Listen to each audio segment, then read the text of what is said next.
But with this Xander Bogaerts trade, you have another guy that's kind of in a spot where it's like, oh, is this guy going to get moved? Because you see it from the outside for Fernando Tatis.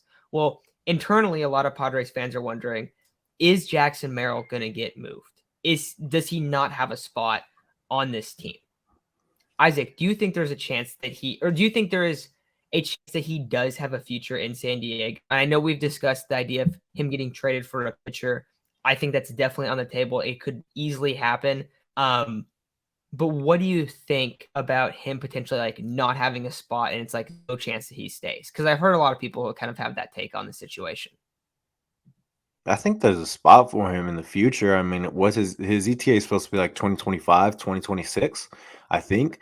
So by that time, Jake might be out the door. Ha-seong Kim might be out the door. Like, there's definitely going to be a spot for him. Maybe not at shortstop. Maybe not even at second base. I'm not sure. But I don't know. I think with kind of the trades they've made, they traded away James Wood before Jackson Merrill, Mackenzie Gore, CJ Abrams. Like, these are guys that were very highly touted in the Padres system, and they ended up keeping Jackson Merrill. Now, that could either be for a reason or that could be because the Nationals preferred Wood over Merrill, and we are going to do whatever it takes to get Juan Soto, because the odds of any of those players turning into Juan Soto are very minimal.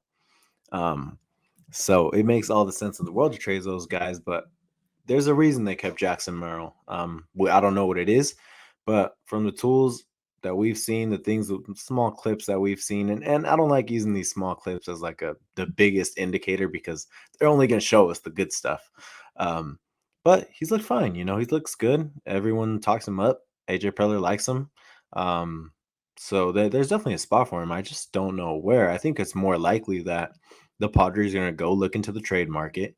And I think he's available. I really think he's available. I mean, Xander Bogaerts, you signed him for 11 years, which is good because you were able to lower the AAV. Basically, I said this to Matt and Chase. I was like, for anyone who thinks it's a little bit of an overpay, it's Will Myers' contract plus another $5 million per year. That is not an overpay because you're getting a much better player than Will Myers. So that's a W. But you got a shortstop for 11 years. You probably will move him to second base eventually. I mean, I don't anticipate him playing shortstop for more than another 4 or 5 years. Fernando, you got him for another 12, 13 years, whatever it is. Jake Cronenworth is a shortstop if you do end up keeping him. Ha-seong Kim is a shortstop if you do end up keeping him. I mean, there's just so many shortstops, and there's going to be more to come. He always drafts these shortstops, so there's going to be more to come. I do think there's a spot for Jackson Merrill, but I also do think like the Padres need a pitcher. They know how bad they need a pitcher. Bassett's off the market. Eovaldi is on the market.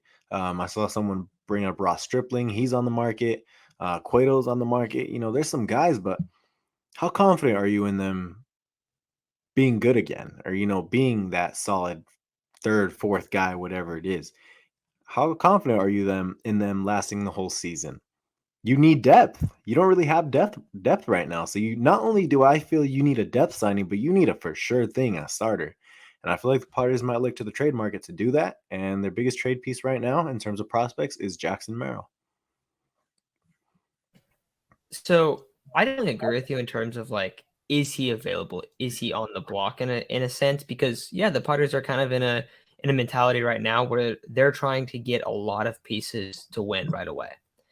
And they need a pitcher. They need a fourth starter. I don't think that they need to trade for a guy before the season starts, which I don't know. That's my kind of thought on it.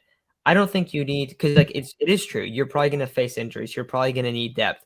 I think if you sign a guy like Stripling, or we've brought up Wade Miley or someone like that, and then you have Nick Martinez start as your fifth starter, maybe Jay Groom pitches well in spring. Like, you don't need to have everyone ready to go to start the season, but come the trade deadline, if Jackson Merrill has another good year and there's a pitcher on the market that's on, some horrible team that they're going to trade him, but he's having a great season, that's the guy I think you could see the Padres end up kind of making a big swing for. Just because if you're able to win the guy who's already having a good year, I think that's what you want to do when you're win now mentality. not go guy in spring, because a lot of pitchers go really up and down, especially in terms of like comparing it to position players. A lot of guys' arms are like up and down for I mean, not like the best of the best, but the guy are going to be available most likely. So I think it makes a little bit more sense to wait in terms of trading for a guy. But even with that said, if we're looking at Jackson Merrill specifically, he's going to be the highest piece in the Padres farm. Pretty much out everyone's going to Not a believe long that, I shot. think, right now. Yeah. Mm-hmm. Yeah, maybe Dylan Lesko, but like we got to come back from injury and everything first. Yeah. So they don't need to trade him in a sense of like, oh, he doesn't have a spot. Why? Because he's years old. He's not supposed to come up until 2025. Kim's a free agent next year. Cronenworth is a free in 2026. Usually when a lot of guys end up coming up, they come up because someone gets hurt. Like we saw this year, we saw come up, and in the Fernando Tatis situation, he ended up coming up because they're like, okay, he's just better than everyone else. We might as well bring him up to switch work because we don't have an answer there. But the Padres is like might have a guy go down in the next few years, and that's when he would have an opportunity to up him up. And then you look and you go, okay, well, a lot of these guys aren't going to be there. Frank could play the outfield. So I don't think it's as simple as he doesn't spot, because I think it's way too early to tell with him. But I do easily think he could get traded. I just they're in a spot where like they have to trade him, which is good. I think that gives you flexibility. But I don't think that they like have to trade him. I could see maybe like, I mean, if Trent Grisham does all right in the first half, I could see something where you end up trading him with Trent Grisham and you go and get an arm. Like I could easily see that, but I just don't think they have to do it right now. So that's kind of my thought on him. Yeah. Like I said, man, I feel like the only way you do trade Jackson Merrill is if you're going to get pitching. I mean, that's the biggest need for the Padres right now. I see people. I don't know if you're still on board with it. After signing Xander Bogaerts, I don't really want Arias. I don't think he should really be in consideration.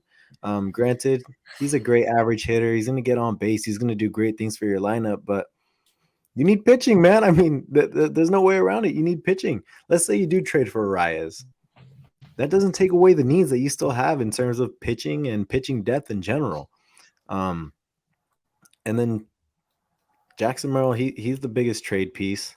Let's say you trade Kim. Let's say you trade Kim. Then you have another need. Say you trade Grisham, you have another need. I mean, there's multiple things that the Padres could do. And that's why trading Jackson Merrill is probably the biggest probability when it comes to trading any of these guys, because and don't get me wrong, I don't want to trade Jackson Merrill. I like Jackson Merrill. And wherever he goes, I think he'll be successful. I think he's going to be a great player. But in terms of the big league ball club, trading him gives us the best opportunity. We don't watch the big league ball. We don't watch the minor league ball clubs. We don't care if they win. That doesn't matter. I don't care. I want to see the big leaguers win, man. And if trading your number one prospect gives you that, then that's all that matters. I mean, I don't know what cheap contracts are out, not cheap contracts, but solid contracts are out there right now. I know people talk about Corbin Burns, who's supposedly not available. People talk about Shane Bieber. I don't know if he's available. There's always some guy that AJ Preller knows about that we don't. But, we'll see how it all goes, man. I mean, like I said, if there's anyone that will be traded, I'd imagine it's Jackson Merrill first. And if you're going to trade any big leaguers, I'd assume Trent Grisham, Ha-seong Kim, and maybe even Jay Cronenworth are on the table. But the first guy to go, I would assume, would be Jackson Merrill.